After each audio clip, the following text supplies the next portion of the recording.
Welcome to podcast 43. Yes, yes, yes, yes, maybe, but yes. And we're live. All right, hey guys, it's your boy Chris and Fulton, and Hello. we have a special guest here, the one and only Reagan Jones, joining podcast 43 today. How you doing this evening, boys? Doing good. Yeah, I can't complain. We had to call in our Peter Bogdanovich expert to discuss Bogdanovich. So yeah, We're doing first. Two big firsts for us. We got a triple feature review and our first special guest. Yeah, it's an honor to be the first one brought on here. You know, folks, we originally started out a few days ago, or a good week ago, actually, saying, well, we're going to do a Paper Moon episode.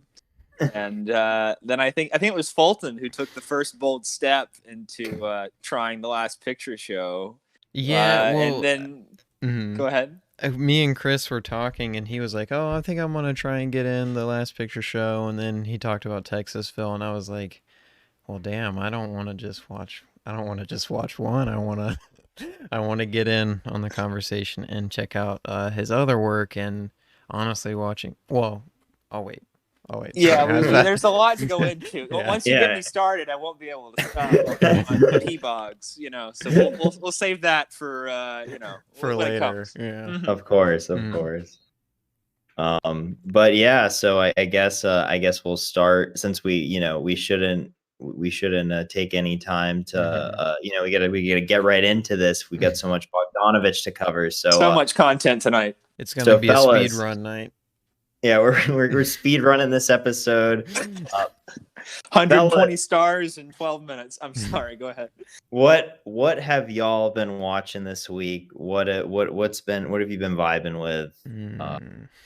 Fulton or Reagan? Go right ahead.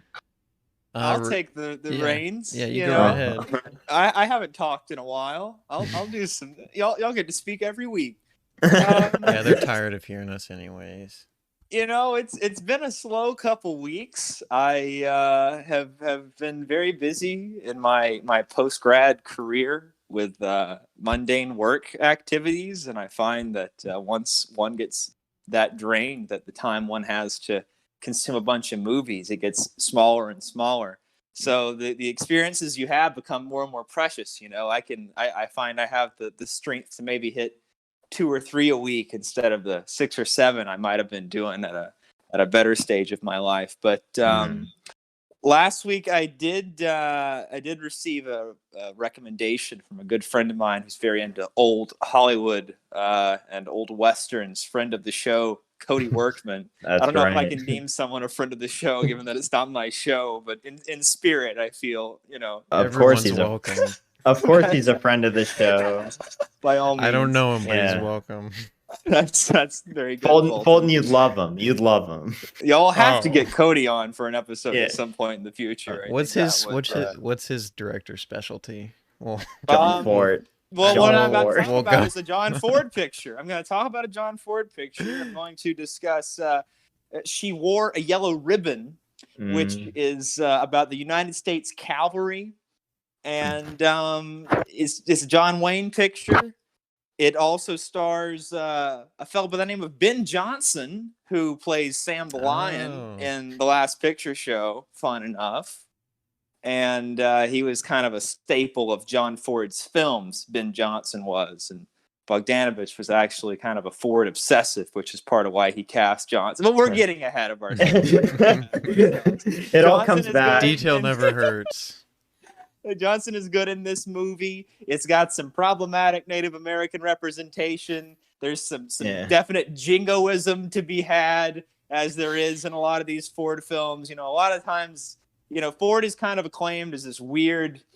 It's similar to Eastwood and how his movies are both like kind of reactionary, but also like low key critical of America and capitalism and things, despite appearing like they're very rah-rah patriotic and generally enjoyed mostly by right-wing audiences, but like the politics are often a lot thornier than they seem at first brush. And so movies like The Searchers or The Man Who Shot Liberty Valance, a lot of these movies kind of take aim at the West and, the perils of idolizing these, murderous cowboys that stole all this land from the Native Americans. Yeah, it's it's interesting. This one is not quite as critical or self-aware as some of this later stuff. This is a 40s film, late 40s. But I enjoyed it. It's a very random one to bring up on a podcast. Yeah, it's just honesty.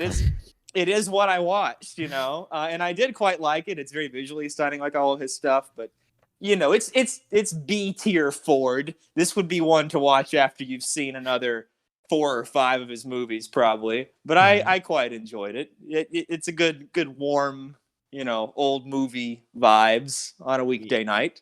Yeah, of course. I mean, like Ford. Well, I think the only Ford I've seen actually is Stagecoach, which I did really like. Yeah, so that was my intro. That's the only one I've seen too. I would definitely say Searchers and Grapes of Wrath are both pretty essential.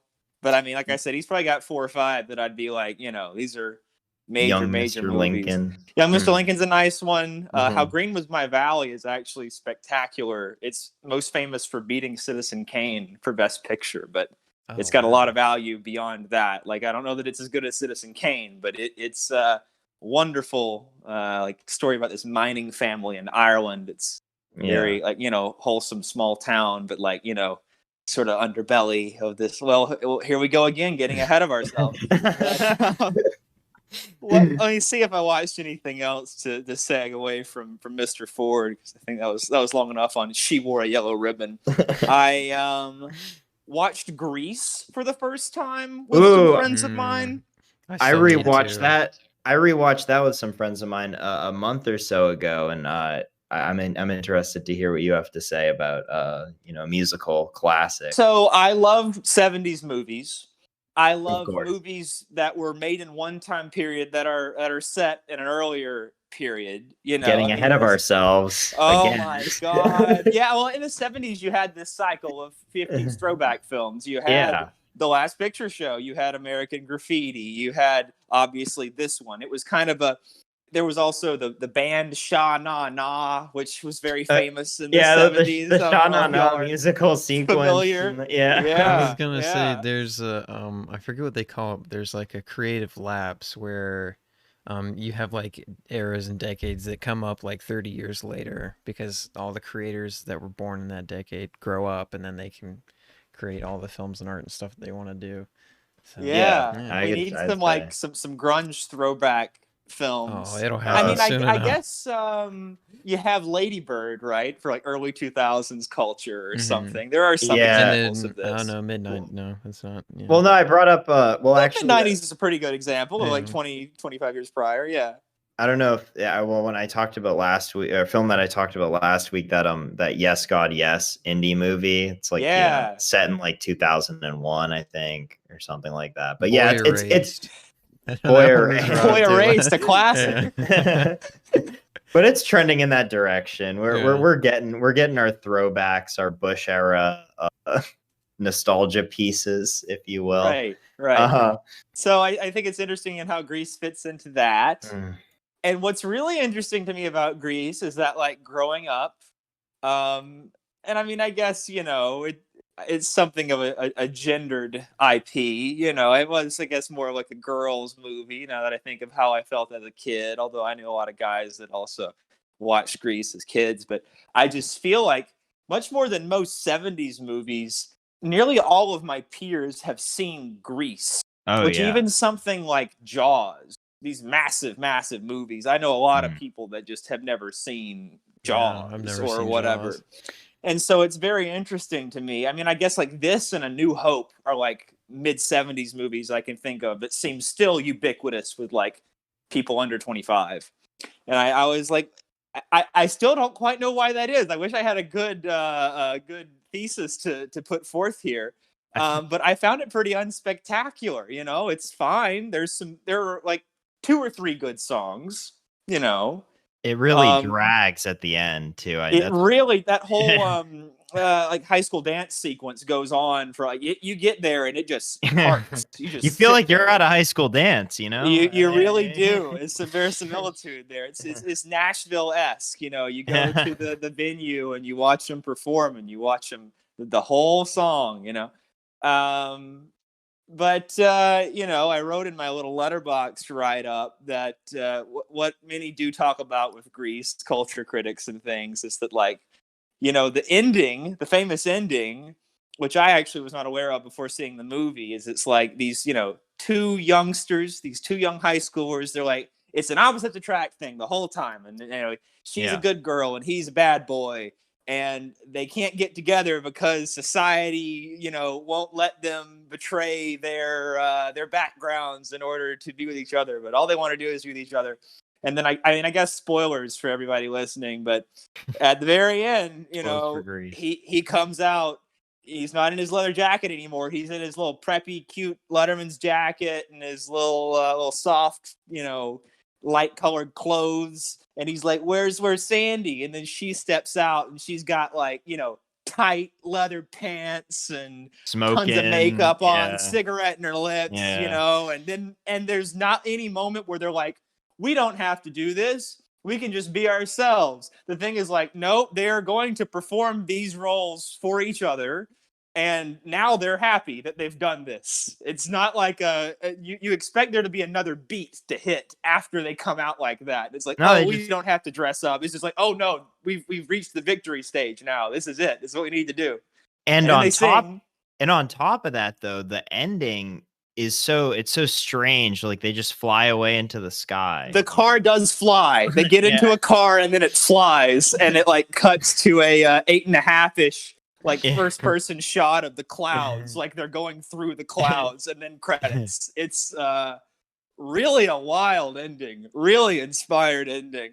Yeah, but it's like kind of I wouldn't say a dark message, but it's not the happy message you expect from a teen movie. It's very like weirdly like pro-conformity, you know, and in a way that I don't know. The film's also just like hypersexual. It is an incredibly sexualized movie. I was not prepared, given that I kind of thought of it as a kid's movie. Like watching it as a kid and then watching it again, I did notice a lot of the innuendo and stuff, especially surrounding like Rizzo, Stockard Channing's character, and how just it's just like just wants to like, you know, screw everything and everyone. Right. And her like, you know, big, you know, I guess her whole character beat, and she has that big song at the end of just like, you know, is it so wrong for me to want to sleep with everyone? You know, I have the right to do this. This shouldn't be viewed as a bad thing. I can do what I want. And that's like how the arc ends. You know, it's, I don't know. It's very unconventional thematically. It's kind of jarring in a lot of ways. I just think it's interesting that that's the one that still resonates with young people on a cultural level, as far as like a standalone 70s film. I mean, I guess the musical aspect is a big seller. You got Rocky Horror, which is also still pretty universal, despite being so old. Yeah. It's just always interesting to me thinking about what movies released before like 1985 people our age have seen. That's always really interesting for me to find out, getting to know people. Because it's definitely like what little bits of pop culture are still that, you know, universal. I think a lot of it though has to do with, especially like what's on Netflix too. Unfortunately, just unfortunately, it's sort of like why I remember like a year in college where like everyone I met had seen Moonrise Kingdom and like no other Wes Anderson films, and I was like, why this one random Wes Anderson movie? I was like, it was on Netflix for a while. Yeah, it's what they could get for free. Right. It's a pretty good one. Well, not for free, but thus that could be seen as a commentary on the average film consumer and how they won't seek out a film. The film will come to them, you know. Right. It's availability and convenience, you know. That's why no one's seen Tenet. No one talks about it. Exactly. Tenet's not coming to them. You got to go to Tenet. So you gotta bring your ass to Tenet. Yeah, 100%. Well, I think I went long enough on those two. I hope that was some good content. Oh yeah, totally. Yeah, That for was sure, man. very good commentary. I mean, we haven't given John Ford any love until this episode. So. Whenever the Cody episode hits, I think that to do a searchers app is a lot. That's a big one. It's like one of those most acclaimed movies ever that most people have not seen because it's Yeah. never been on a streaming service of any kind. Yeah, I would love to. I feel like I'd just find it on Amazon Prime or something. I know they have Right, a like ton of randomly, old westerns. Yeah, and then be like, "Wait, this is on Prime all along." Yeah. But yeah, for me, this week, just gonna cover. I'll cover like three things. First thing is, I watched this on Halloween, so like quite a while ago, but between when we recorded. But Medium Cool, the Oh yeah. I've always wanted to see that. yeah, that's Haskell Wexler, who hasn't really done a lot of other feature films, more worked in the documentary, worked in documentary filmmaking. He made this film in '69, but it's takes place during the '68 Democratic National Convention, and a lot of the footage is actually from the actual like riots and chaos that kind of happened during that convention. And so to watch this and I watched Aaron Sorkin's Trial of the Chicago 7 a few weeks ago and hated it.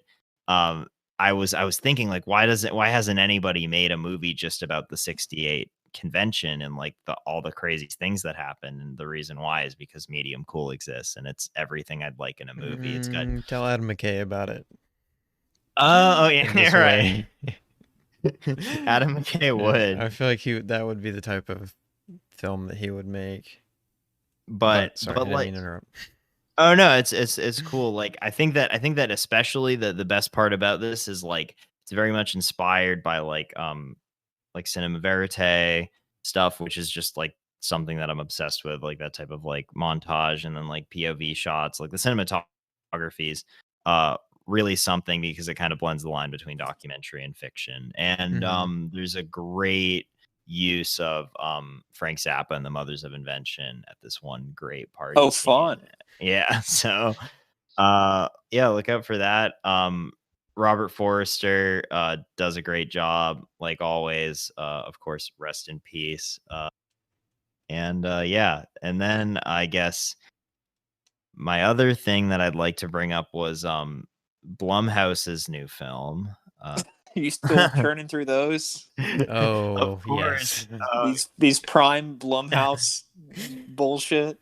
I'm a Blumhouse. I'm quite the Blumhouse believer. I think that they can. They have a new one coming out this week that both me and Fulton have been pretty excited about. It's the Freaky Friday with Vince Vaughn movie. Oh, that is pretty exciting, actually. I take my skepticism back. I'm in now. They're gonna prove everyone wrong with that movie. Yeah, sure. I mean, Vince Vaughn is like, when has Vince Vaughn been in a bad movie? I'm waiting. Have you seen Not one Psycho? time. Yeah, well, The Craft Legacy is a sequel to. Okay, I'm sorry. I totally forgot that came out. Yeah, the Craft Legacy is a sequel to the cult '90s film The Craft. Have you seen the original? I haven't actually. I haven't Yeah, wait, you've seen it, Reagan? No, I haven't. I just like Right. that you had to go straight to the cheap straight to video follow up. He Yeah. he took my route. I can't tell you how many major franchises I've seen, like the remake or the sequel before the original. It's like watching The Lion King 2 Simba's Pride first. It's like watching the 2018 The Predator without seeing any of the previous movies. Well, no, they actually true Cinderella fans actually have a special order of watching them. It's Cinderella 3, Cinderella 1, Cinderella 2. I think I saw 3. I think I got that one at Blockbuster. That was got time travel in it, I think. Yeah, time travel one. Yeah. What? God bless.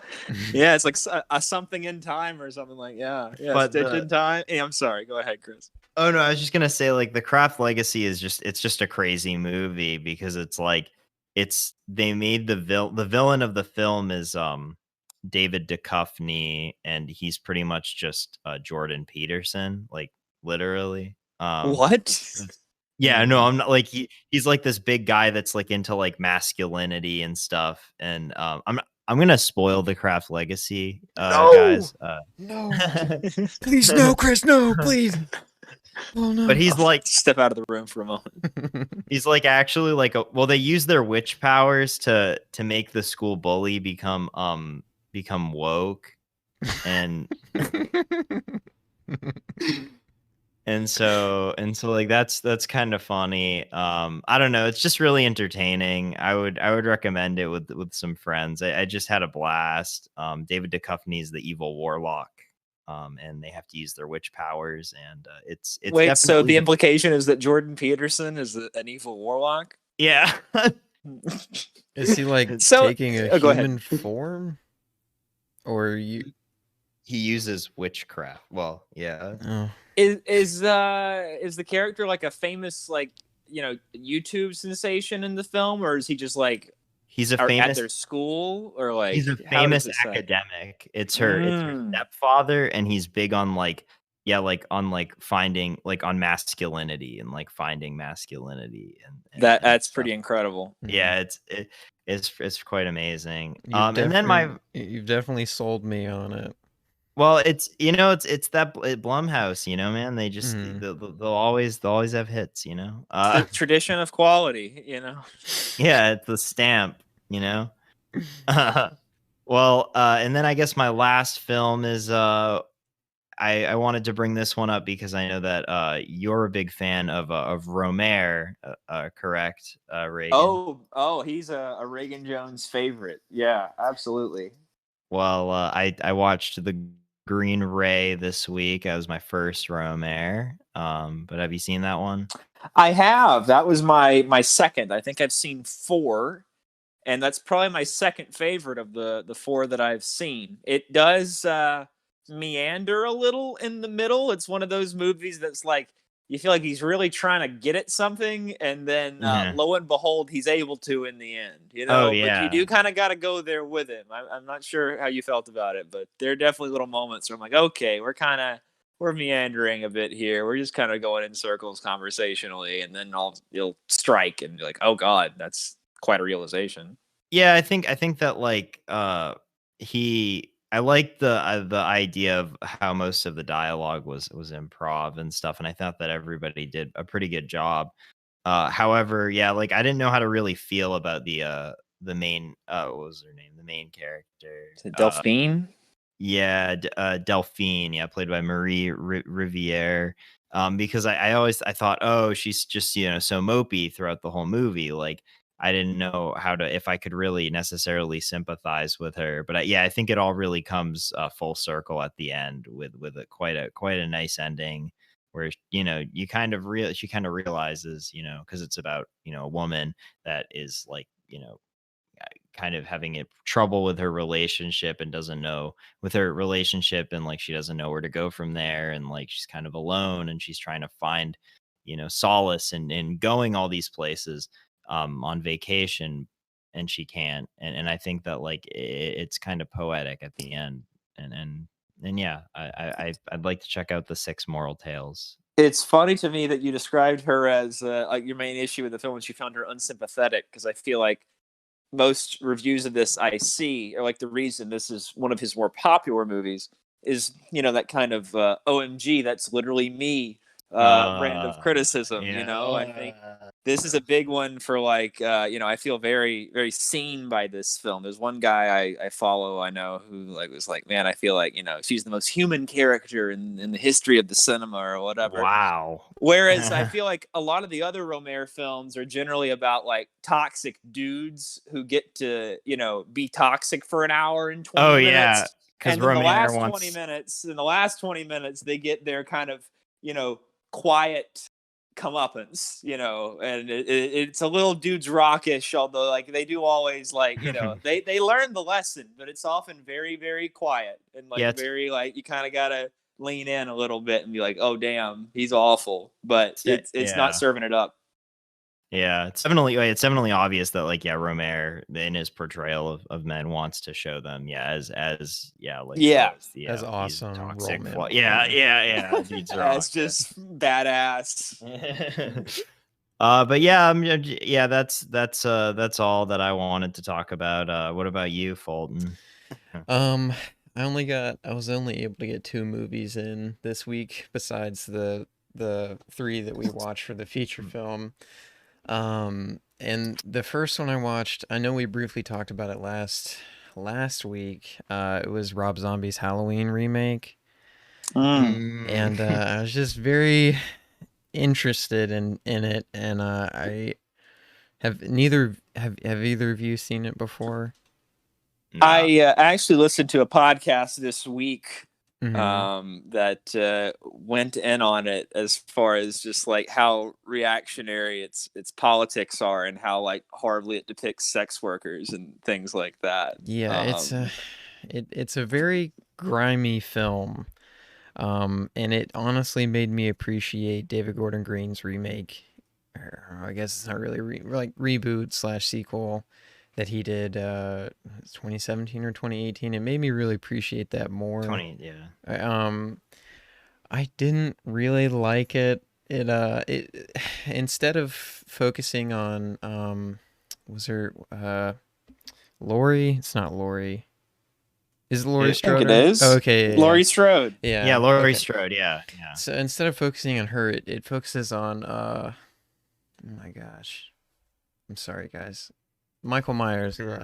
It focuses on his it's kind of like an origin story of sorts, and it kind of tries to explain his, if you want to call it, philosophy about things, but I think it kind of misses the mark because it doesn't really, to me, I mean, I only watched it once, so I don't think my reading of it is like great or anything, but it was kind of surface level, and it's like in its way of going about describing a serial killer, because it kind of just hits the basics.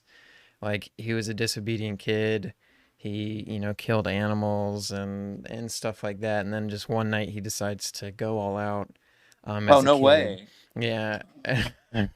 He's just like, well, yeah, because yeah. it's a lot more mysterious, in the Carpenter.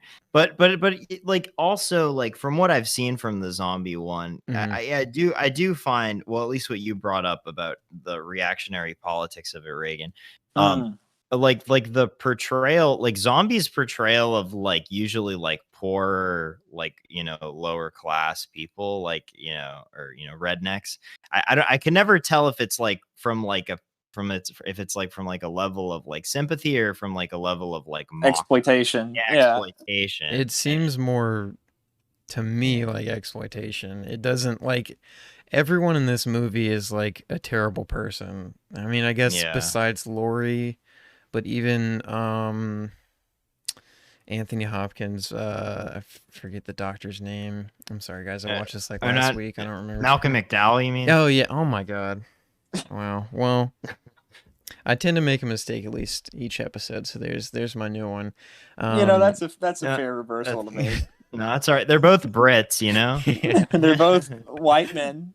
I mean, and all kinds of things. They often very play similar. psychopaths. Dr. Loomis, that's his name. Yeah. Just like everyone's, I can't even sympathize with Myers, and that's what I think. I think that would have been a more interesting approach to it, but I get that's not really what he wanted to do. And the biggest travesty of all, and Chris, I know this one is going to strike close to your heart. This was a Robert Rodriguez, I think, produced it, and I'm forgetting his production company's name. Troublemaker. Yeah. And so Trejo was in it, and Trejo plays the sweetest man ever. And he gets brutally murdered. And the scene is like more than a minute long, and it's, oh my God, it's just so sad. And it's just like, and when he's getting killed, he's like, "But I was trying to help you, man. I never did anything wrong." And then he just like pulls his head up out of water and then just slams it back down. Why would they do that? I don't know. I hated it. I hated that moment. I was like, this is terrible. This is the one decent, like one of the few decent people that didn't hurt you, and you're just going all Well, out. I think there's like interesting aspects to the film. They just like really aren't explored a lot. Like I like the idea that Myers as a kid, he's like always trying to hide his identity from people, so he doesn't have to live it. Yeah. And he has like a ton of masks all around his room. Like there's a lot of interesting stuff there. I just don't really think it gets the attention that it needs. And then there's just so much like grotesque and gritty and gross stuff that I don't really think is quite necessary. Like I'm thinking of one scene in particular. It's just a really weird like rape scene, and it's just like I don't. It's just like I don't know. I don't know. Well, you should watch the 4-hour making of documentary where they. I've where heard great things about that, Yeah. actually. Yeah. I It do goes wanna day see the by day sequel. of production. So you get Rob Zombie walking you through the setups and the different departments, and I mean, it is a day in the life of a film. How is that? supposed to How be. is it that Zombie. that's the most documented film ever? Like, Right, out like, of there because are it so needs many to be. movies that I would love to watch, like a 5-hour, like day to day. I will say on Twin Peaks: The Return, they kind of did that. There is like 8 or 9 Yeah. hours of bonus features on Twin Peaks: The Return, this Blu-ray release, where it's like just Lynch on set with people, which I think is a really cool thing that people should do more. I think there's so many like classic movies I would kill, even if it didn't come out for years. Would like to be able to see like just Yeah, them, the directors directing and Mhm. actors talking about how they feel about each like moment. That would be really neat. I do love that idea. David Just Lynch maybe is not so for secretive Halloween. though about thematics. Yeah, no, Yes, no, he not never for Halloween. Yeah, he never talks about meaning in any of the clips. yeah. It's always just like watching him, try to persuade children to yell convincingly or whatever. But it's great. I do I love plan that- on that watching clip the of him. sequel. It's a Halloween too. Sorry. Yeah. It's like, yell like you're at a rock and roll concert. The one other movie that I watched this week, and I've talked about this briefly. I think when we first started the podcast, it was one of the first few episodes, but I rewatched Ali G Indahouse. Oh. Um, and I've seen it before, but I wanted to show a group of friends because they wanted to watch Borat too, so we watched half of that and then I left. I'd already seen it. We've already talked about it on the podcast, but I wanted to show them this because this movie is really messed up, but it's so funny. It's like I don't think it I didn't find it as funny the second time, of course, but I mean that's what happens with comedies. It's gross out humor that maybe I don't like all the time, but I think there's some moments in this that I love, like the or not the opening, but like the opening of Ali G in the car, and he's like singing to like I don't know, like the British, like I don't want to call it grime rap, but it's like a EDM like song or whatever. I love that. I love the ending with the human chain and everything. Do you think this is Sacha's best era? Is Ali G your favorite of his shticks? I would say it's mine. Yeah. I love I mean, British people make fun of American people probably as much as American people make fun of British people. So I don't feel alone in saying this. I think British people are so funny. And I think like this stereotype of British people is funny. I don't look down on them in any way, shape, or form, but because I know we got Podcast that, like, 43 does not condone Yeah, we don't prejudice condone in making any we way. got like a 0.5% of our listeners are from the UK or something like that. So I'm sorry if I alienated y'all, but you gotta admit it is kind of funny. Yeah, probably his earlier stuff I really do like. I told Chris that I bought like the complete series. I found one on eBay for really cheap of his like original HBO show. Oh, nice. So I got that, and I'm watching through it now, and I didn't realize that Borat and Bruno had been born from that. I thought it was just Ali G, but and I'm planning on rewatching Bruno. I might rewatch Borat, but I'm a little Borated out because Bruno is not an incredible front to back movie, but it has some good bits. remarkable bits. Yeah, It's definitely worth a watch. I always remembered even when I was younger, that Borat and Bruno have like the exact same story structure, just interchanged out. Well, Bruno's a little more scripted though. Like it's a little more. It's a little less built on like Yeah. public interactions with Yeah. him. Yeah, there I just is remember a, like he has a executive producer or whatever, or some close friendship. He loses it and has to get it back at the end. Like that's oh it's yeah, been well, it's forever. like a lover in Yeah. the case of Bruno. I love her. Yeah. The Ron Paul part is my favorite one. By far the highlight Yeah. of the film. Yeah, I was going to mention that as well. Yeah. It really he bats a home run on that one. So yeah. Those are my two I wanted to bring up. Okay, cool. Yeah. So I guess it's news time then. Switching gears. Very exciting. Oh, well, we'll go ahead and get the sad news out of the way. Over the past week, we lost Sean Connery and Alex Trebek. So we just wanted to say we hope their families are doing okay, and we hope they rest in peace. Of course. I guess switching gears back over to the Halloween talk. The Halloween Kills trailer came out. I forgot to mention it last week. Did we talk about that last week? No, he didn't. No. Okay, so that's out. It's not really a trailer, I wouldn't say. It's like they released a teaser. This just feels like a longer teaser, which I'm fine with because I don't really want to know too much about the film. Would rather see it blind. I'll probably steer clear of trailers. I didn't know if y'all had any opinion on that. I hadn't. Yeah, I don't watch trailers really either, Okay. unless I'm in the theater because I don't want to get a movie spoiled. So I didn't Gotcha. even know that. I It watch came out, trailers. I'm not afraid of no trailers. Oh man. I haven't watched this one yet. I still have Mhm. not seen the Halloween reboot at all. Mhm. I do think that charting the career of David Gordon Green has, got to be one of the most interesting indie careers of the last 20 years. Yeah, Just he's the one of my sheer favorite directors. jumping from Prince Avalanche to Your Highness or whatever he's been doing. It's really quite something Yeah. to observe from And then afar. doing a Halloween trilogy. And now he's doing multiple horror films in Yeah. a row. Yeah, but I he believe made a they killing. Mm-hmm. And it seems like it was, at least like not bad, and in some would argue very good. So Shoot, I'm sorry. I don't mean to dive back. I forgot to mention this with my little review of Halloween.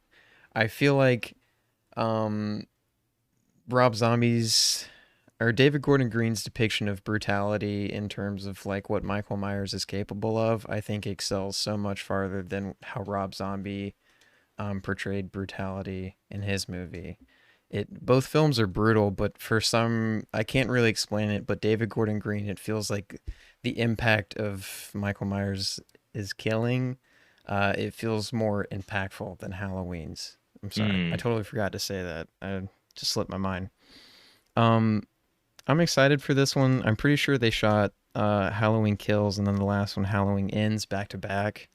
This movie was going to be out this October, but it got delayed because of the coronavirus. So I'm still excited for it. I don't really have too much to say about that. In terms of coronavirus delays, this one is going to hurt. Disney has removed Free Guy and Death of the Nile off the slate. Oh no! Yeah. You gotta be kidding. I know. Wow. I know we were I all already talked about my declining, excitement for film, but now you Now pull the rug out from yeah, under me I'm with sorry. this. And I know we were can't all go going to on. do a great reunion where we come back to talk about Free Guy. Yeah, that was going to be the yeah. other Reagan show. Yeah. Yeah, but we'll have to do. We're just rolling with the punches this year. It seems. We like. should do a Ryan Reynolds spectacular sometime. I think that would be. We pick his three most distinct roles where we play totally different characters. Deadpool 2 and Deadpool the Children Edition. The Children of Deadpool. Oh yeah, the kid the friendly PG-13. Deadpool, that's right. Son of Deadpool. Yeah. Oh god. I don't want to talk about right. Yeah, well, I'll tell you about Free Guy. That's a trailer I have seen. I have seen that trailer. Yeah, it's quite a time. Yeah. If there are any listeners out there that have not laid eyes on the Free Guy trailer yet, it just feels like a bad composite of the worst trailers you've seen before watching a PG-13 movie in like February for the last few years somehow compounded into a single object, you know. And yet it's reminiscent of Citizen Kane's mastery, obviously. Right. So right, it does bring Wells to mind, no doubt. Speaking of PG-13, I was wondering like what they were.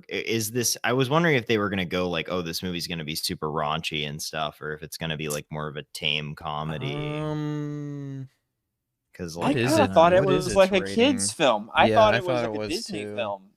Well, it wasn't originally going to be a Disney film. It was a Fox movie that when Disney bought Fox, they right. Well, you know what? I'll give it. It is directed by it doesn't Sean have a Levy. rating.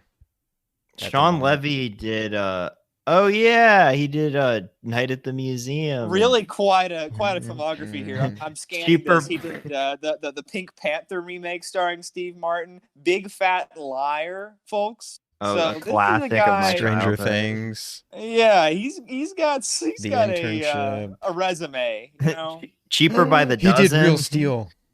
How could y'all overlook that? This film has the same screenwriter as the Kurt Russell vehicle, The Christmas Chronicles, as well as Scoob. So, it's a powerhouse creative team bringing Free Guy to us, pushing it. I wouldn't want it any other way. And Taika Waititi is also in the film. So yeah, he plays a role. Oh my God, Alex Trebek is an actor in Free Guy. What? That's really powerful. His last role will be Free Guy. Oh boy. Well, I would think like a light PG-13. Yeah, is my Joe Keery's also in it too from Stranger Things. So I would assume they're probably going to try and market it to that crowd. Yeah, Night at the Museum level antics are what I predict. I think you're right. In our next little piece of news, another sad little.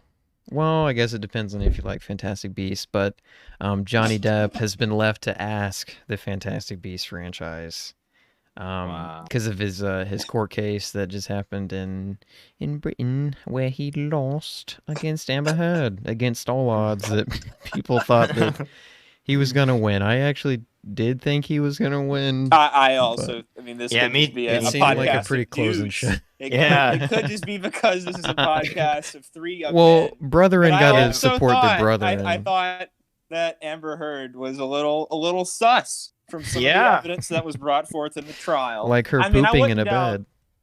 Right, things like that. You know? That's evidence right there. Give one some pause, but the way I see it is most likely they're both kind of horrible people. Oh yeah, probably. Yeah. Oh, yeah. And he may have been worse, but nevertheless, they both seem pretty terrible. Yeah, it never seemed like a healthy relationship from the outside looking in, but no, it's not for us to speculate about. But so there's that, but apparently they're still moving forward with the franchise, and it has been moved to release in 2022. So have you all seen any of these movies? Yeah, I saw the first one. I have not. Save yourself the time. I don't think they would do much for me, most likely. Yeah, I mean, it's got to live in the shadow of the Harry Potter franchise, which regardless of if you like those movies, it's like this huge thing. And so it is a more, I'd say it's more like kiddie and adventure kind of focused, I'd say. Mm-hmm. But then the sequel comes around and it absolutely makes no sense. Like, I tried to watch it. I couldn't. Me and a few friends, I think it's like 2.5 hours long or something, or it feels ridiculously long, and it just makes no sense. And there's a ton of plot threads that just weave in and out and go nowhere and then come back, and it's confusing. I don't think J.K. Rowling is a very good screenwriter from her work on this franchise. But such good political views. Yeah, so you kind of you gotta hand it to her. She's really been stacking it on this lately. Just one backfire after another for Miss Rowling over the last couple of years. for real. you'd think she'd just leave it alone at a certain point. She just won't stop talking. Yeah, she just has to continue to write her. Yeah. I won't continue. I don't think people really care about Fantastic Beasts. But the next little piece of news I have is Colin Firth is starring in a zombie movie called New York Will Eat You Alive. Just thought it was interesting. That is interesting. Colin. I'm happy that Colin Firth is making this the brave step into the zombie genre. friend. Yeah. Gerard Butler has officially signed on to do Night Has Fallen. That was a little piece of news I kind of briefly teased you guys with earlier. That is a thrill. Great title. Yeah, really inspired title. I mean, it has to be somewhat Linklater inspired, I guess. They're they're riffing on the Before trilogy here. Yeah, of course. Yeah. Like obviously, so that's fun. I'm very excited. I thought it was going to stop with the third movie. I thought it was Angel has. That's how they get you. I remember back when I thought, what is it called? Dark of the Moon would be the last Transformers movie, and look at us now. Yeah, we got these franchises are a bottomless well. That's just how it goes. That's very true. And then lastly, A Quiet Place is getting a spin-off directed by Jeff Nichols. And, wait. Cool. I mean, we'll see how the second one is. I was not particularly fond of the first one. I know a lot of people were. I found it very kind of in one ear and out the other. It's not embarrassing by any means, but it's just fine. Like I could have very easily not have seen it. Like after I finished it, I was like, I don't really feel like I got anything out of this 2 hours, but like it's objectively competent. It's decently made. I thought it was all right. I was kind of excited to see the sequel because I thought they were going to kind of expand. But I didn't think it was as a lot of people like it's a horror film that's silent. It operates on silence. It's like, other movies have done that too. The opening I remember is pretty strong. The bit in the convenience store I quite enjoy. There are some good set pieces in that movie. Good tension. 3 of them, I don't know. And is that what Jeff Nichols is going to be doing with his time? That's a little sad to me. I feel like these directors are all getting bought up by Barry Jenkins. Oh my God, that's going to be great. Don't question that. Yeah, I don't know, Reagan. I don't know, man. When I heard that news, my heart sunk. I was like, it is very upsetting. Kidding me? Out of all but me and Chris already talked about. Get the bread, Barry. It might be one of those situations where he is trying to get money to finance one of his own movies, so he's taking a hit and then. And maybe he'll just like finance a car and a boat and then make one of his own movies, and that's okay too. Yeah, he deserves a little reward for making. I know there was some movie Steve Buscemi was in, and they asked him why he was, and his response was, "Oh, my new boat," and that's all right. Which honest. Adam Sandler movie was that? He's friends with Adam Sandler. I was really trying to remember what that is. Maybe we'll check on that over the break. I'll get a fact check on that one. Yeah, of course. So now into the main discussion, right? Is that it for news? I guess we should just take a quick ad break, real quick. Yeah. And we're back.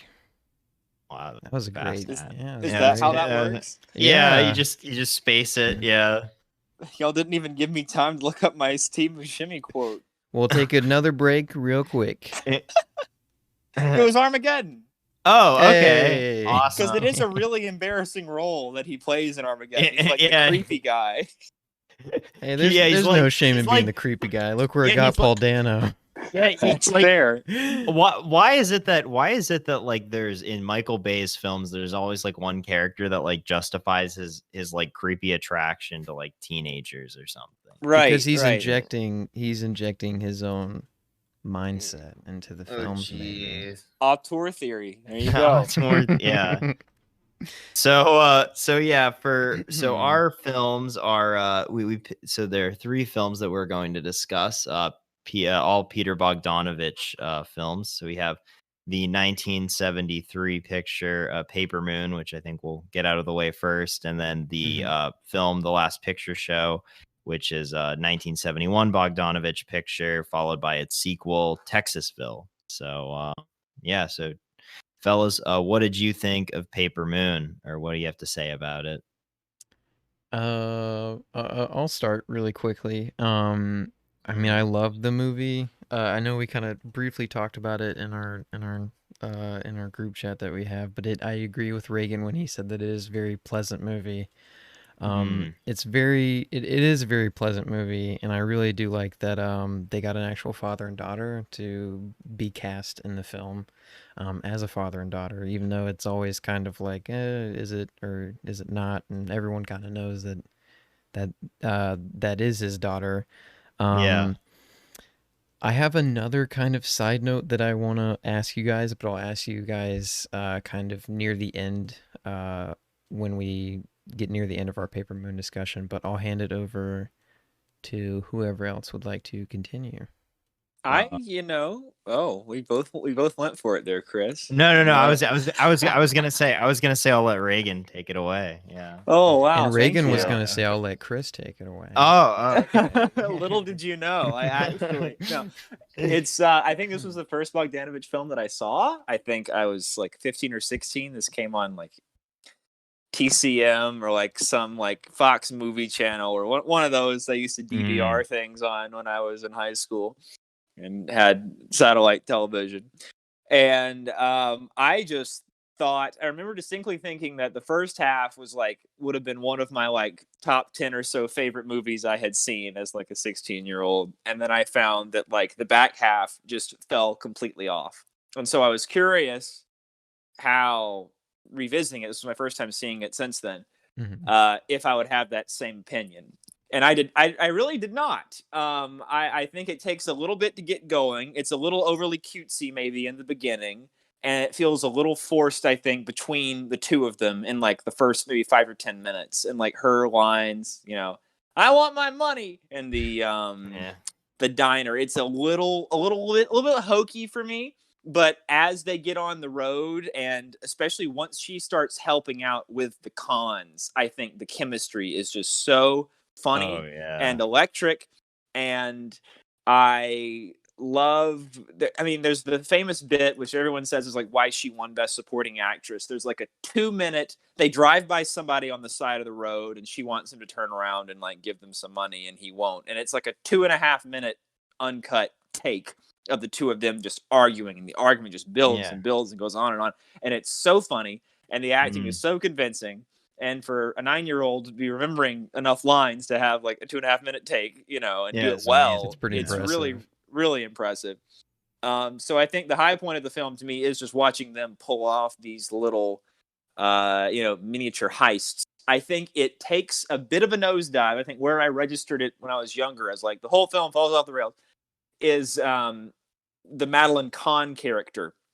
Oh yeah, felt like it kind of drags, and to me, it's not even bad that it happens. I love the carnival scene right before that when she's wanting him to take the picture with her. I think that's a really great, touching, beautiful looking scene of the carnival, and I like her little maid that befriends that they team up. I like that character a lot. I think that young actress is really funny and really good, but I just think the Madeline Kahn business, it just lasts a little too long. It's a very episodic movie. That's part of why it starts to drag for me a little bit, is there's not really much of a MacGuffin or anything driving it forward, or a clear destination even, really. It's just kind of ambling along, and they have little misadventures, and they're usually very well paced, but the Madeline Kahn thing just goes on for a lot longer than any of the other little diversions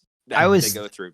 I was thinking like what was Bogdanovich trying to get at with that whole kind of foray? I kind of took from it that Madeline Kahn was trying to like interject and kind of teach her how to be like a proper woman in the eyes of society, even though I know that she's like you know, I don't want to The say she lives on carnival the performer. yeah, I don't want to Right. say that she's Yeah. on the fringe of society, but I don't think that she would be like a perfect role model. But I do love that scene when Addie's on the hill and she's like trying Oh to get up. yeah. She's like, "Bitch, god damn it!" And then she's like, "All right, well, come on, just come and be polite and Yeah, get in the yeah. car, and so we can go." And you know, Right. that was my No, I I don't, do but I'm like not those sure. themes of like you know, Addie's sort of femininity is brought up a lot with all Mhm. the people think she looks like a boy, and you Yeah, know, she's which kind of more masculine coded, and it's like, you similar know, similarly, you know, another Tatum O'Neal role in, you know, Bad News Bears is, you know, kind of similar with how, you know, she's portrayed as I would really uh, like to see that film. I know it's a Linklater oh, favorite. You See, this is a should. yeah. shitty remake, but It's I would like to see the original, which I have never seen. Oh, I okay. Well, yeah, recommend it. definitely check it out. But yeah, the another thing that I noticed was kind of like this invocation of like New Deal era values kind of throughout the film about how, you know, how like you said, you brought up in the scene where Addie's arguing Mhm. with Ryan O'Neal's character, which I can't escapes me. But Moses, they're arguing about, oh, she's like, help, we should help this guy out, and it's like kind of, you know, like, oh, we should help our common man and stuff. But She like, even you know, like invokes they're FDR. She's like, you yeah, know, Frank Roosevelt says we ought to, yeah. Frank Roosevelt is invoked, but you know, they're still conning people that are, you know, come across tough times, and so right. it's kind of an interesting kind of I don't know, juxtaposition almost, that, you know, like she got somebody that just lost their, you know, spouse to pay, you know, $29 for a Bible in the Great Depression. Right. Yeah. One But thing I noticed too, and this is about my last big note mhm. that I had written down, was this is a wild comparison, but it Okay. reminded me in terms of casting of Uncut Gems, okay? As a Oh, movie with all Okay. of these little bit parts, and it's set in a very specific location, in a very mhm, specific era, with the mhm, sorts of people that I feel it would be hard just to casually, you know, grab extras and put them in. But I thought so many of like the old ladies that answered the door at these little houses that they're going up to, or the shopkeepers, I just thought so many of the tiny roles that have like one or two lines just feel so of the period and of the location, like just the way they look, you know, they don't look like yeah, 70s actors, they look like Mhm. Depression exactly. era Yeah. families. I think of that one mom with like the five kids crowded around the door, and it's just like, this looks so perfect. And Mhm. this film looks beautiful on top of, you know, like other than the set design, like the cinematography is great, like the black and white is fantastic, and like actually, you know, Bogdanovich, you know, was mentored by Wells in a lot of ways. And, you know, Wells helped him actually pick out like what camera to use for this film and stuff, which I Oh find wow. kind of Yeah, he interesting. So, asked him a lot about, you know, yeah. when he would shoot on black and Why? white with like Touch of Evil and other things, and like, you know, when you shoot at night in black and white, how do you light it, or things like that. And it does have this striking, I mean, this and Last Picture Show both really, they don't look like movies shot in black and white in the 70s. They look like they were Mm, shot in the period, Yeah. you know, that they're supposedly taking place It in. They adds don't to the feel, you realism. know, there's no zooms, there's no you know, flashy movements really. It's all very much this sort of tight, formal, you know, shot reverse shot type style of like 50s black and white movies, 40s black and white movies. yeah. Mhm. Well, Completely agree. I think that's all I have to say about Paper Moon. Um, I Yeah, I just guess had that segs us over. one more thing to kind of ask you guys. Because I think it may be just because it's so fresh in my mind, but the relationship between Moses and Addie, it kind of reminded me of Jim Cummings, and I know that's kind of like, it just reminded me of you know, like you have this father figure that I wouldn't say in Jim Cummings, I know he's always trying to do good, but he always messes up, and he's kind of like this. I'd In say he has Thunder a Road. yeah, he always kind of has like a little bit of a chaotic side to him. I think that kind of relieves himself when the pressure is upon him. Right, just because yeah. of his frame and how he carries himself, like Mhm. it never feels like legitimate menace, you know. It Yeah. always feels Yeah. like kind of goofy and a Yeah. little Yeah. funny when he gets upset. Yeah. And I do think Ryan O'Neal has that same effect that you Yeah. can't really, when he gets angry at her, it makes you kind of chuckle because you Yeah. can't buy him as like an intimidating, And he's always figure. trying to show his dominance, but he's not Right. able It's to. really kind of embarrassing. Yeah. Yeah. So it just I'd say reminded me of Jim Cummings a lot. I wonder No, if that's he's a if really he's seen interesting. them. Maybe he's Yeah, I inspired by wonder. him, but Because it we does we have that won't same know. father-daughter dynamic, which is so perfect. So if he does a Yeah. road trip comedy, this might be an interesting double feature. We'll know. Yeah.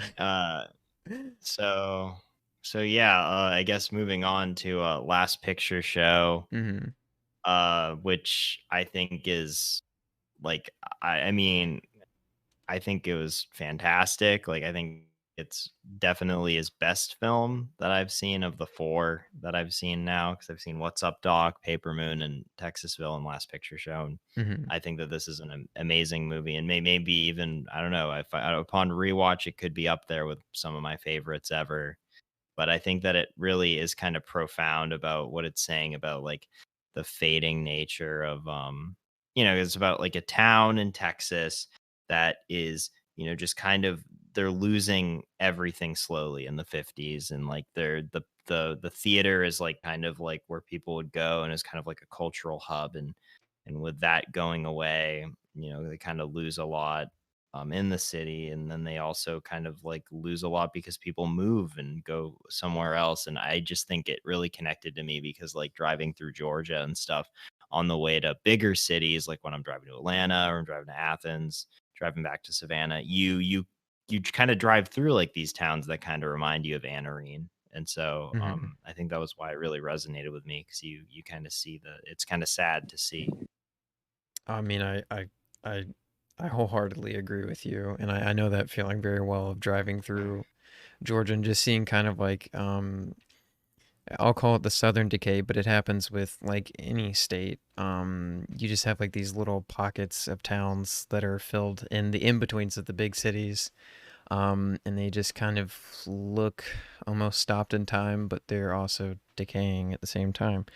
Um, and I'll agree with you that this is probably my favorite. I know we'll get into Texasville later. I just loved the casting and the overall mood of the film. It is sad, but it also can make you kind of appreciate what you have around currently. Yeah. Yeah.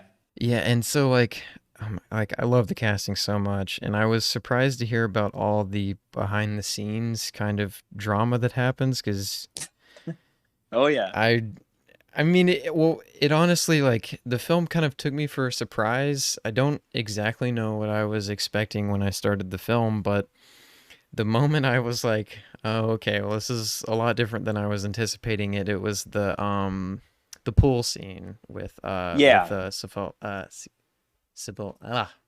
Sybil Shepherd. yeah, thank you. Sorry about that.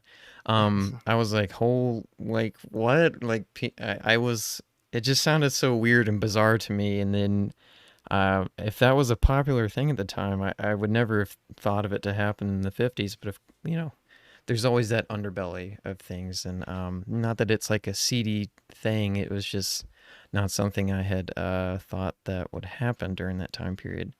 That's part of what makes the film so unnerving to me anyway, is that it does lull you in with this setting and this look that is more befitting of an old John Ford film, or even like in terms of vibe, like the Andy Griffith Show or something. It's this very homey, folksy, there's not a lot of cursing, there's not a lot of very, quote unquote inappropriate material happening in the earlier passages of the film, and it kind of lulls you into this sense of, comfort and complacency with this sort of old-fashioned entertainment.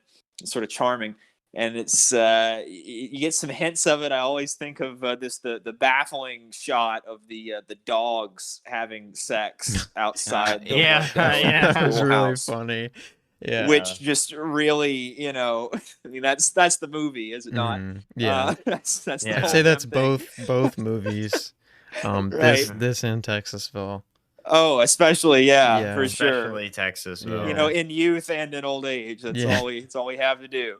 But no, it's just so horribly dark, and Yeah. it's And then it not a only movie gets that I would recommend darker. lightly. Yeah. Yeah, Yeah, It's it's because like it is as feel bad, just mercilessly feel bad a movie as I can think of. When But I I- when agree with you. Go ahead, Chris. I was just gonna say when I brought up, to a friend, friend of the show, Ben, when I brought up to him that I was watching this yesterday, he said, "Well, just clear your schedule because you're just gonna have a bad day, after you're done watching it."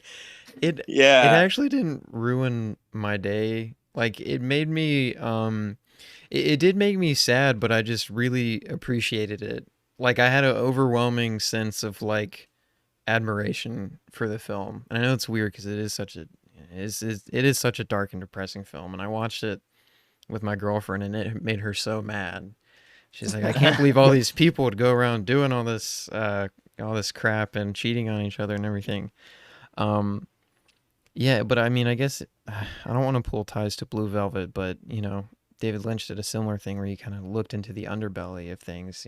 The opening. Yeah, of a small town. Yeah, but it's yeah. in such a much more shatteringly, and I mean, Blue Velvet's, I wouldn't say one film is way better than the other or Yeah. anything like that. I think they're Mhm. both classics, but like this one is just in such a humane way of presenting it, and like it's such like a realistically just slow, just kind of dipping its feet into these waters the way that it really is when you're a teenager. And I just always think of that transition between that Christmas party scene with all the parents there and everybody into that pool scene, which is not depicted in an especially traumatic way. All the kids are still kind of grinning and swimming around. It's like this, dude. it just it gives the you a part with the physical kid, like revulsion. Yeah, that was right so. after. I don't know. Yeah. I was just like, why the fuck is this little kid like here and around these people? Yeah, and, and he's Right, swimming around. just He's like giving her googly eyes. Sorry. Yeah. No, you're good. It's just like this. I don't know, portrait of just human depravity, and like what young people do when there's nothing better to do. Yeah, like what else can you do? The movie theater's closed down. Like there's nobody and else. And then the pool hall is pool hall shutting down and all. Well, I guess it doesn't shut down, but it never really operates at the same level. When Sam was running it, there was something another upsetting Sybil Shepherd scene there as well. Oh my god. Oh yeah, that's what I was gonna say. Is like I didn't expect her. I was gonna ask you guys, are y'all like anti JC? Because like I can't wrap my head around her character. Like I like JC better, like not having Texasville, honestly. Just like this sort of enigmatic, always distant, always kind of glassy eyed. She is super interesting. Of everyone's like just affection, like there's this girl, because like I think she does like capture that really well.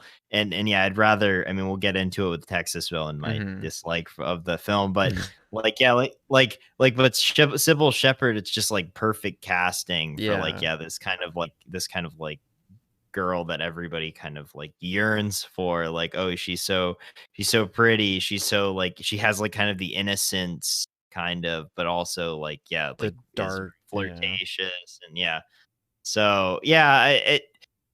Speaking of I was gonna say, it's just bummer, dude. Yeah, I was gonna say, when you brought up, I know I mentioned it earlier with perfect casting, but like I never felt like I was watching actors portray a character. It always felt really real to me. And I don't know if I want to see the theatrical cut of this, because from what I've heard, like the stuff that they added in the director's cut, I can't imagine not having, because like apparently the pool hall scene is added in the director's cut. For example. I heard I watched the director's cut because I did too, on the blue, because the Criterion Blu-ray. Yeah, that's the one that's most readily available these days. Yeah. And then apparently which is the scene I really love. It's when they're going to the senior picnic and Sonny's looking out and he sees the pond that him and Sam were at a few days before he passed away, and he starts shedding tears, and it's like, I mean, it brings it back so well, and I love that feeling of I guess it's not a feeling I should love, but I think it lets the viewer connect so deeply with the film. And I mean, I've been living in the same city my whole life. I've been to places that I used to hang out a lot at, and it just kind of brings back all those memories. And I just love the way Bogdanovich portrayed that with that certain scene. And it's such a simple scene too. It's only 2 shots, I think, but it conveys so much.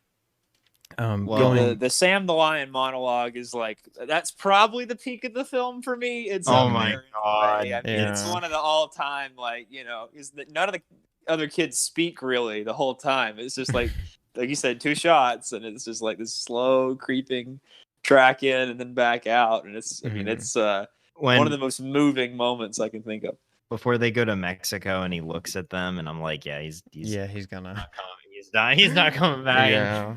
And then and then it's just like, yeah, it's just like the way that they come back and they find the news out about it, and like they're like, yeah, he's given in his will, like, he gave you this and he gave you that, and it's just like they just feel like, almost so like empty, like, like they don't want any of that because he's not going to be there, and it's like almost another thing that I noticed was interesting was like, you'd hear on the radio and stuff about just other goings on in the country, like, oh, they'll say like, President Harry Truman is coming to Dallas, or Thomas Dewey secured the nomination for the presidency to run against Truman, and so all this stuff is going on, but it feels like so distant, like it's like completely. it's like I listened to Bogdanovich's audio commentary for this, and he said like the scene where they're watching the Western, they're watching Red River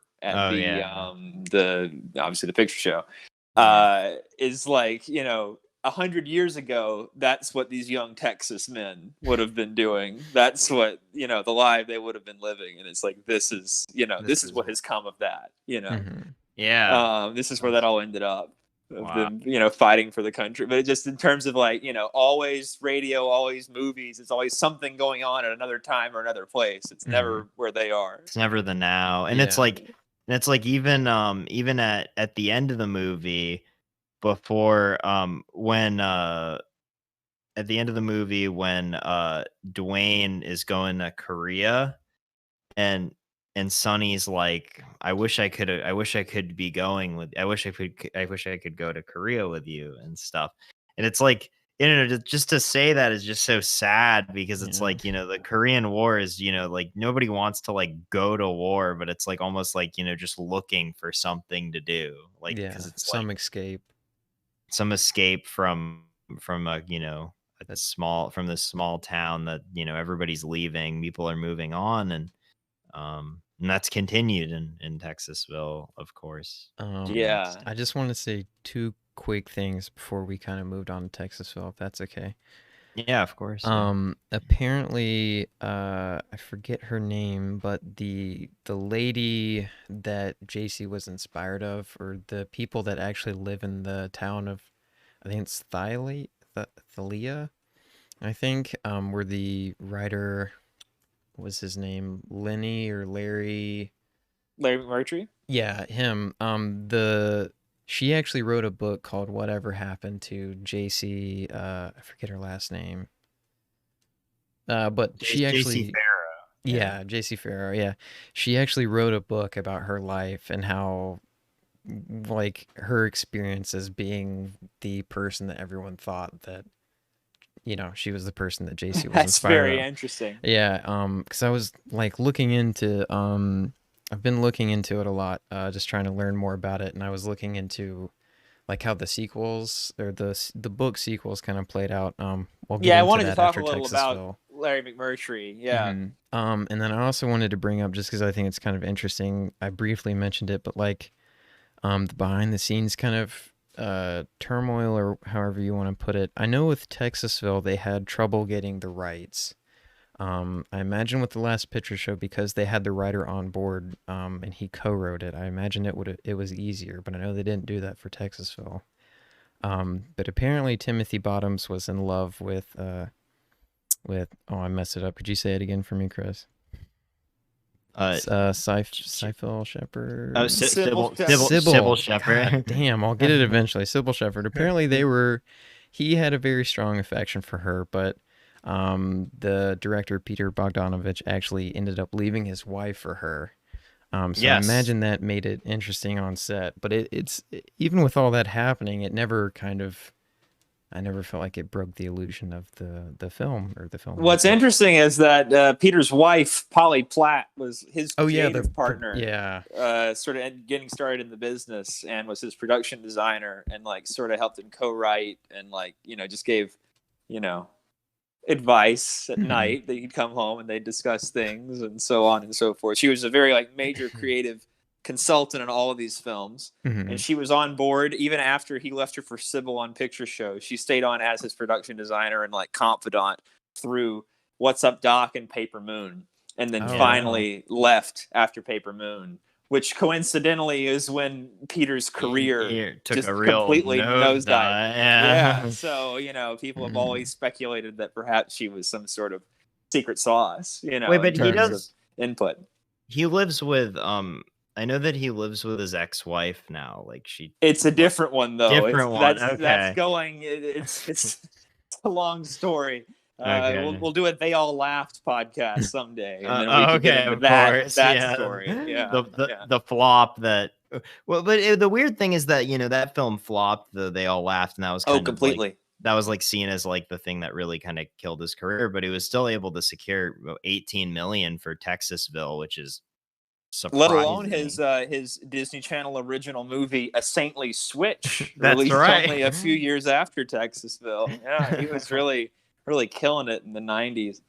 Yeah, he did make Mask in the 80s, Chris, which I think was kind of what like gave him a little bit of commercial clout again. That was actually kind of a hit. I would like to see that one. It's actually a very charming film. Yeah, it's a very warm and likable movie. Well, I guess we can go ahead and get into Texasville. Oh boy. Texasville is an update on all the characters from the Last Picture Show, and it is a sequel, but it's set in 1984, I believe, in the summer of 1984. And we get another chance to catch up with all the assorted characters from the town. Oh shoot, I actually remembered something, and I wanted to ask you guys, with the Last Picture Show, I think his name was Joe Bill. He was the one of their classmates that got arrested with the child, if y'all remember. Yeah. So do y'all know why Sam left him $1,000? No. Okay, because it always really confused me. Because I was like, why him? Out of all people, and I know I don't think he hadn't gotten caught. That was after Sam's passing. Right. Yeah. I never understood why, because you never see them talking, I don't believe. No, I don't know. Yeah. Yeah, I wonder if that's more expounded on in the book. I have a feeling that it probably at this point I ought to read the book. As obsessed as I am with the movie, I bet it would be an interesting read. Yeah, there's 4 books to my knowledge. But it's regarded as a trilogy. I don't think a lot of people really know about the 4th one. I just learned about it today. But I'll get into that after Texasville. It's a little in post thing, but Dwayne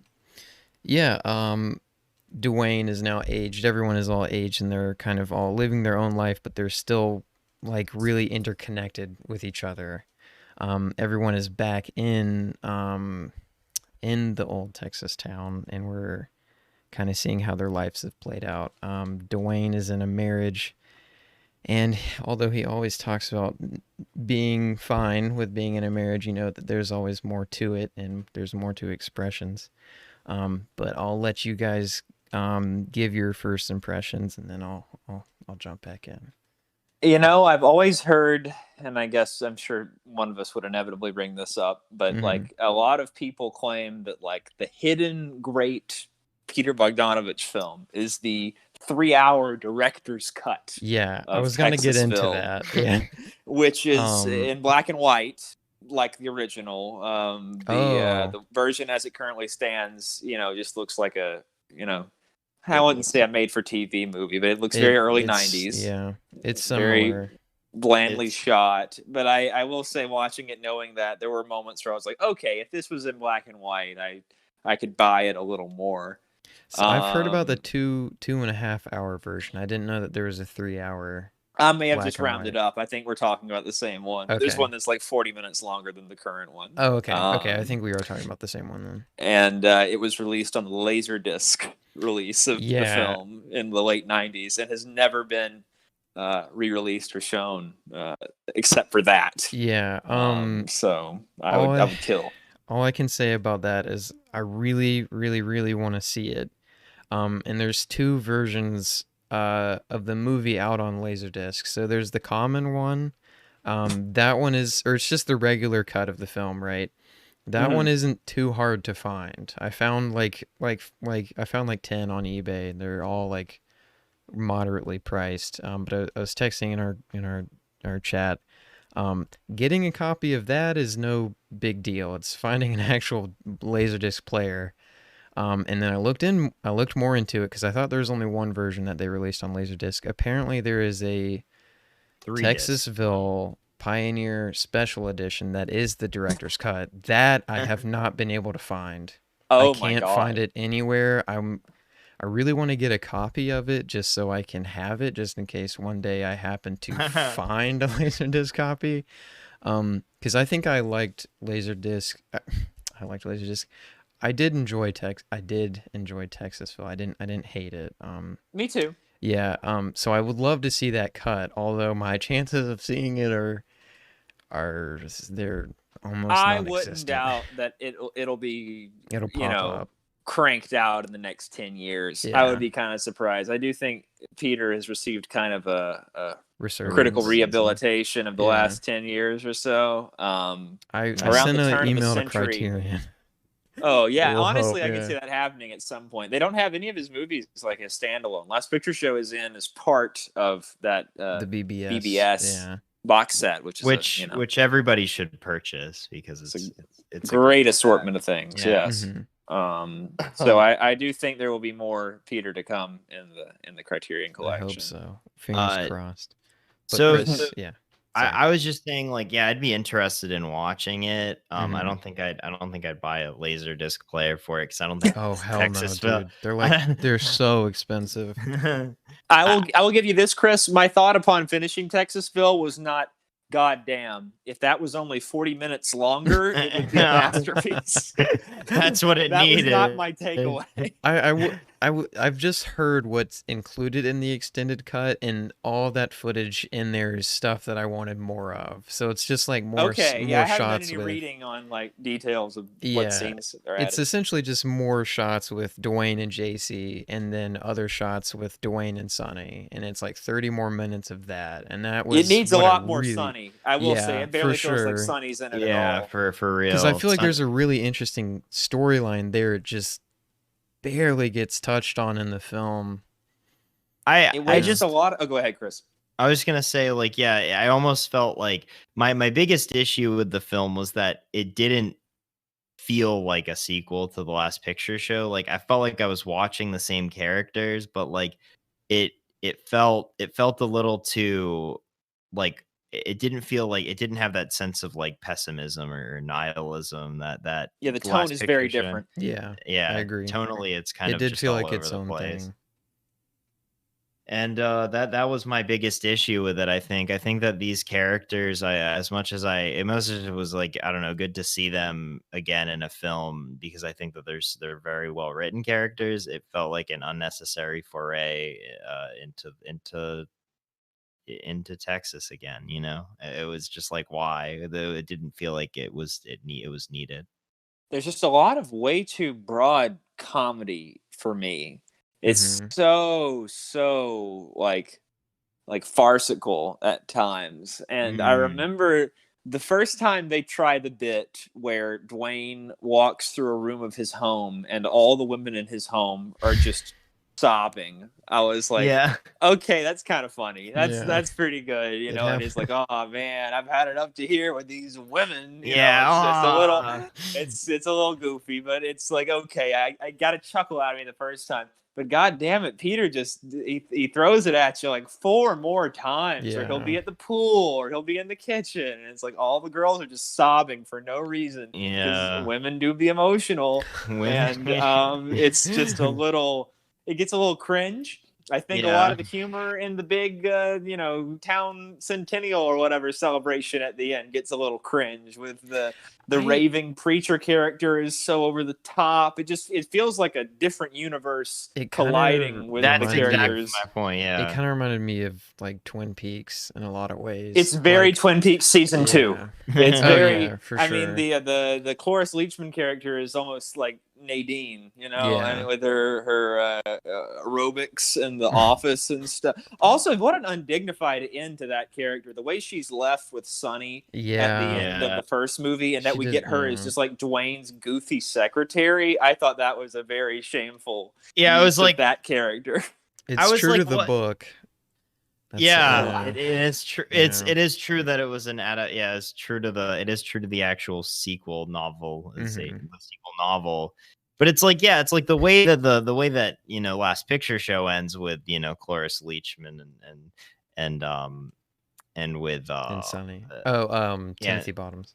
And Timothy Bottoms at the end of that movie. It's like you don't know what will happen to their relationship. Like it's it's a brutal ambiguous ending, and it's just like, I mean, like, it makes sense. People continue to live their lives, but I don't want them to. I want it to be an isolated incident of a time forgotten of a place that kind of feels that I can kind of relate to on kind of an unpersonal level, and it's like we have Texasville, and just like I'm trying to think of another bit that I thought was pretty funny though. Or no, well, just I think the addition of Annie Potts, which was kind of strange, like when I was like, Annie Potts, like at first, but I thought that she did kind of a good.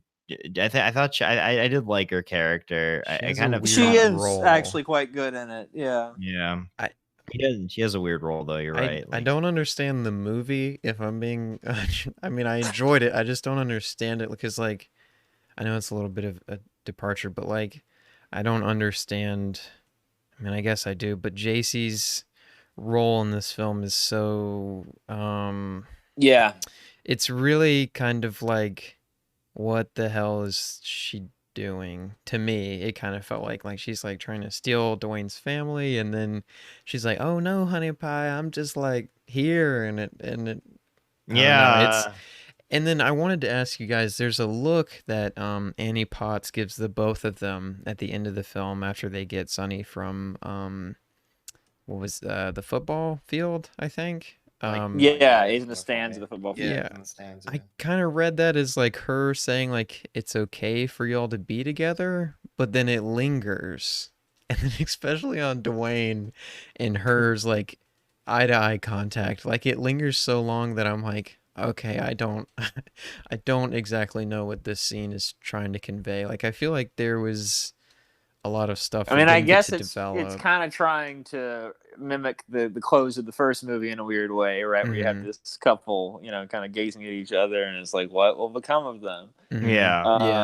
That's fair. I don't. All the chemistry between them, makes no sense. Know. Yeah, the whole bit of Adam and Eve play and the town whatever is just really hokey and lame. It's weird how she was like, "Well, Dickie's a fine boy. I'd love to have him around in Europe," and then I wouldn't think of taking him to Europe. Odd.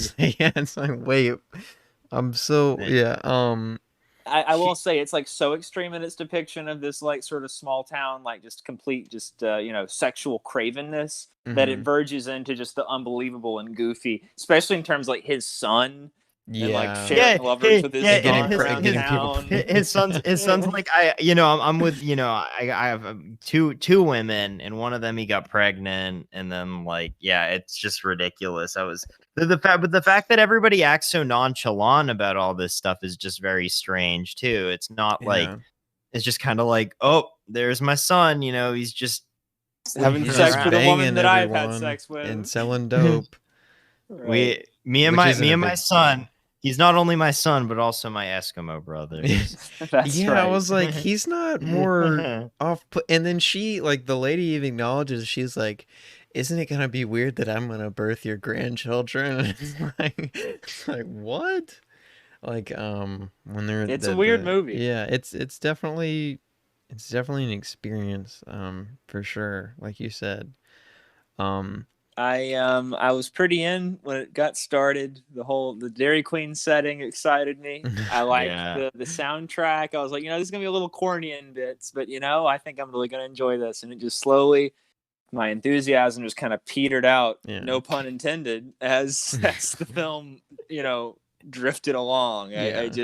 And again, really that big centennial celebration at the end, which I was quite excited for. As a big fan of chintzy spectacle in movies. Nashville's my favorite film, and I was really expecting this big kind of parades and marching bands, and I was ready for it. And then I was just like, this is just so dumb. And it wastes so much time on these just like goofy jokes. It's just like childish. I don't know. It made me yearn. Angry.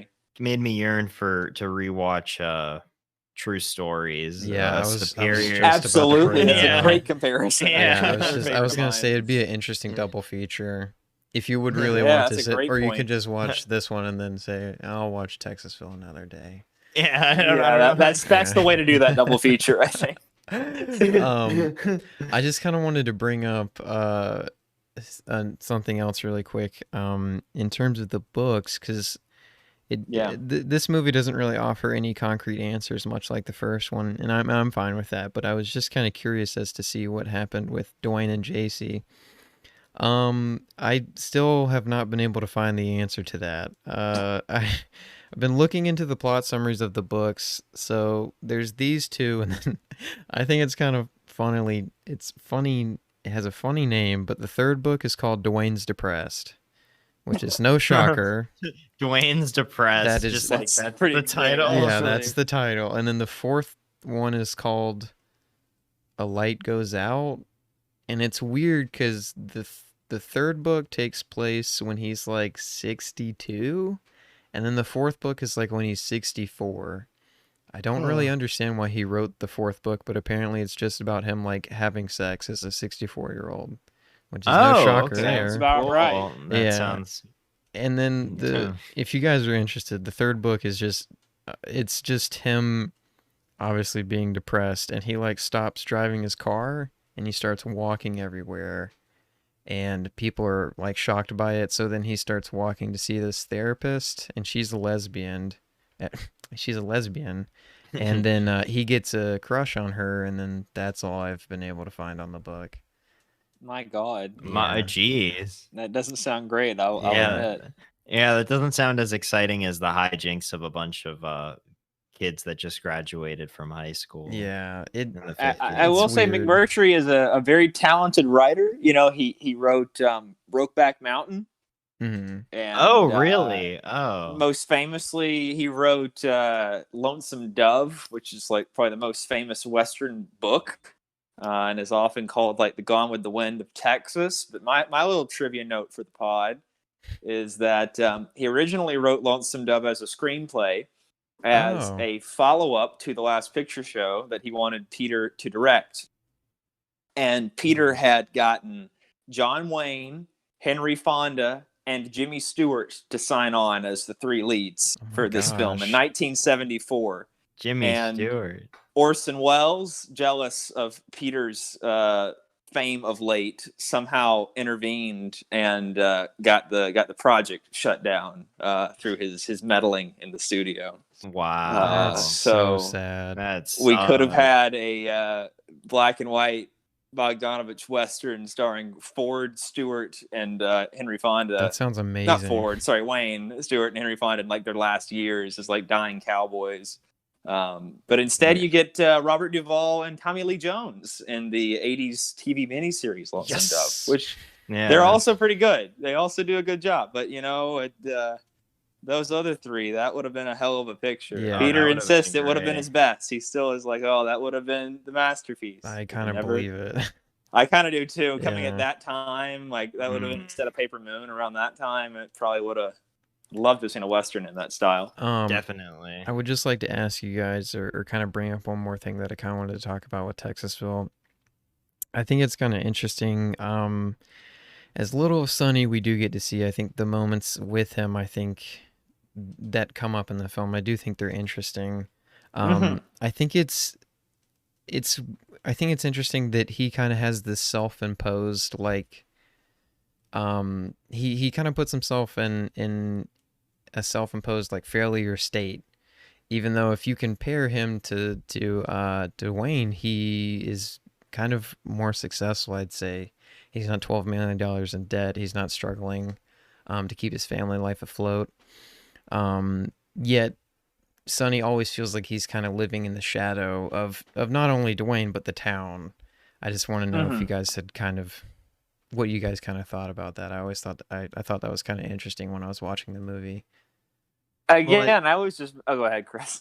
I was just gonna say, well, I see it as because he lacks a family, and even though that, like, he has all these, Dwayne has all these issues surrounding that family, he's still surrounded by people that still care about him, and he still has that connection where Sonny doesn't have really any of that, really, and that's what he's looking for. I was thinking about it, and I felt like there's a ton of people that show their sympathy for him, and I feel like there's still people that really care about Sonny, but for some reason he kind of shies away from it. And I was thinking about it because there's one line that Jeff Bridges says, and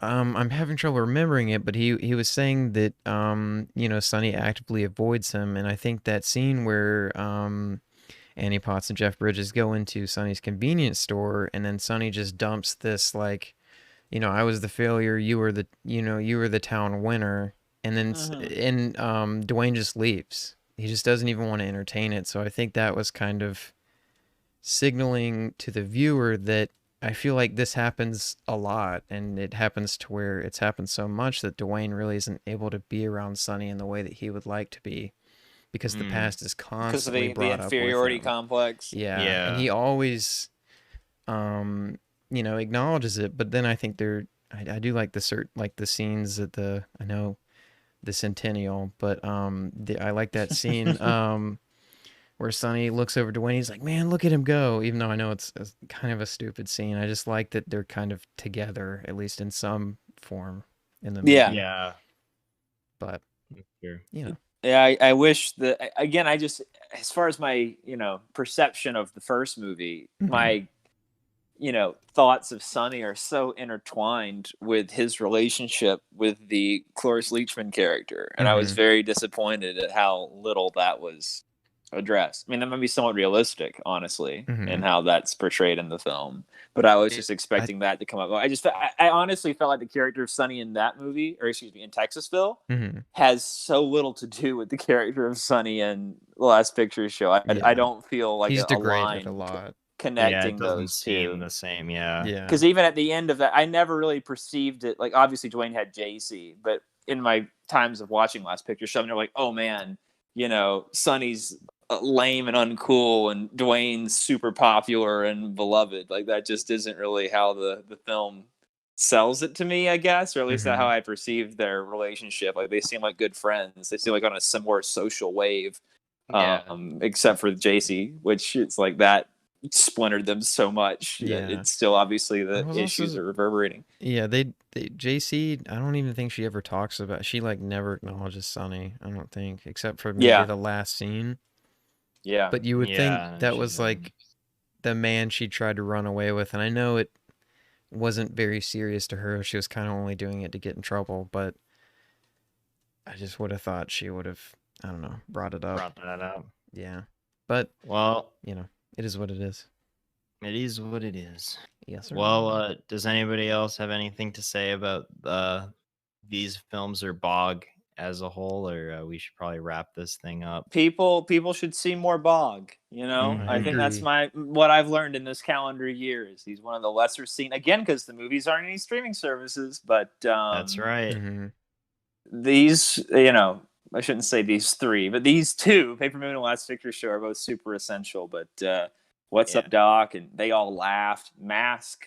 I gotta see Target. Saint Jack is now on Prime, which is a great Ben Gazzara leading Peter film. Peter also has like one of the main supporting roles in that, which is fun. Targets is a great time as far as like a late 60s kind of high concept exploitation movie. He's very, very good. I do want to check out more of his work. Yeah. Oh, Reagan, you've seen Daisy Miller? I sure have seen Daisy Miller. I quite like it. Yeah, it's like considered his folly. You know, it was the big fallout after Paper Moon, What's Up, Doc, and Last Picture Show were all huge hits in a row. He kind of had carte blanche to do whatever he wanted to do, and he wanted a star vehicle for his beloved Sybil. And so he adapted this old Henry James novel, Daisy Miller, and essentially tried to do this, like, you know, Jane Austen style period piece comedy of manners in the style of like Howard Hawks' screwball comedy, where she just like never stops talking and and just like you know, wisecracking screwball antics in like Victorian England. And I would be lying if I told you it completely works. However, I found it quite interesting. I had a very good time. Definitely a better movie than Texasville, I would say. I think Daisy Miller is unfairly panned. I think it's an interesting one. I definitely would not say like They All Laughed and Mask are probably should be the next steps for y'all or What's Up, Doc, and your case, Fulton. Yeah, but definitely What's Up, Doc. But yeah, Bogdanovich, you know, he's just kind of really interesting figure too, because of like, you know, all the people that he's worked with, you know, especially Other Side of the Wind and Orson. Yes. I will say this, good luck finding a copy of Texasville. I probably wouldn't have found it if it weren't for you, Chris, but it's a hard thing to do. It's out of print on DVD as well. They're selling for like $70. Yeah, I mean, Last Picture Show is like one of the most acclaimed movies ever. Like it makes most like, you know, best all-time movie lists or whatever. But like hardly anyone knows that a sequel exists, let alone with the same cast and same director and same writer. It's not like it was some weird spin-off Grease 2 situation. Like it is the entire cast and crew reunited. I do hope that they get... I've heard that because of rights that they're kind of like... Because there was a big thing over them getting the rights to make the sequel, and then there was a big thing about them trying to get Timothy Bottoms to sign on. So I know it had a lot of trouble, and then there was an issue with getting the first movie released on VHS because apparently the rights belonged to Coca-Cola, and the movie featured predominantly Dr. Pepper. And so, wow, some rift. And them That's trying hilarious. to get it. Yeah, and it was really funny. Yeah, and I'm just surprised to see that like the Last Picture Show doesn't have a Blu-ray release besides in the BBS story, and then Paper Moon only has a UK release. On Blu-ray. His movies are not very accessible. Yeah. Mask isn't even, you can't even rent Mask. Like you have not let alone stream it. So that's another fun, weird studio meddling case where he had set the film up to be set around the music of Bruce Springsteen, and with a month left before it was to be released, the studio mandated that all the Springsteen music be changed to Bob Seger music to you know, appeal to the youngsters more in the mid '80s. This was coming off the Risky Business old time rock and roll wave. And so the director's cut of Mask, which is the only DVD release available, the only difference is that the Springsteen music is back. So that's the big shift in that director's cut, is it just goes from all Seeger to all. It seems like you should But only watch Reagan- the director's cut of Peter Bogdanovich. every fucking Bogdanovich film. It seems, yes. Sorry, What, Chris. Chris? But Reagan, I want the Bob Seger instead. You want the Seeger cut? I want the release the Seeger Release hashtag release the Seeger cut. Maybe if we Chris is get out here mad at buying mass HBO. laser disc. We get mad at HBO for long enough, they'll just give us the black and white director's cut of Texasville on HBO Max. There should be a film Twitter movement to have HBO Max put out the Bogdanovich cut. Maybe it'll be Texasville, podcast 43's claim to fame that we Yeah, got well, the That's director's right. We'll cut. start the movement. Well, All right. all right. I think on that note, I think this was quite a longer episode than Mhm. usual for podcast 43. But I think Well, that you've got we- 33% more hosts. Yeah. That's right. That's right. So, Yeah. thank you so much for joining us, Reagan. And Hey, I had a blast. Thank you both for having me on. Of course. And course. anytime you want me back, just let me know. We'll talk shop. all Nice, right. yeah. Let's go. And Maybe we'll do and, another Bogdanovich triple feature. And Cover Well, the ass. absolutely. and Fulton, Mhm. what's I feel like you have, since it was your pick for next week's film, you Mhm. have the The honors. get to pick it. You have the honor of Next week we are covering Slaughterhouse 5. by George Roy Hill. Yes, that came out in, I'm so sorry, 1972. Let's go. So I really never knew there existed an adaptation of that film. I'll be totally honest. I remember it was talked about a few years ago. There was a big press burst that Guillermo del Toro was directing a Charlie Kaufman written adaptation of Slaughterhouse 5. Charlie Kaufman, And written. that's been sitting in development hell for about Yeah. 8 years. I feel like but a I lot remember of del Toro in, things like, have been stunted. oh yeah, that's a really good point Yeah. actually. But still, wouldn't that be that would have been a amazing. time? Yeah. Well, Kaufman was doing that thing with Doug Liman that apparently he dropped out of. Like, Oh, the TV Yeah. pilot or whatever, right? yeah, Oh, the one with Daisy Ridley and Tom Holland? yeah. That was the which TV is pilot? Weird. Oh, wow. I thought it was going to be a movie.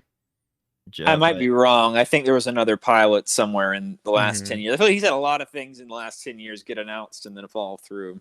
I think it's just But- got to do with his commercial reception. Yeah. Ugh. I'm thinking of ending things. It's just. Maybe we God. should. Yeah. Okay. maybe. Sorry. Speaking of ending things, Okay. Speaking of ending things, you guys have Hey. a good week. Yeah.